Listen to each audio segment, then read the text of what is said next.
নাক দিয়ে পানি ভরে গোসল করতেই থাকবে।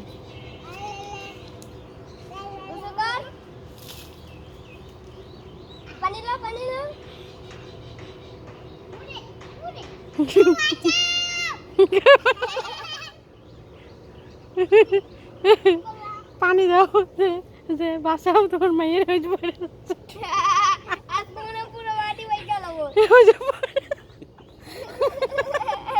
পানির ভিতরে নাম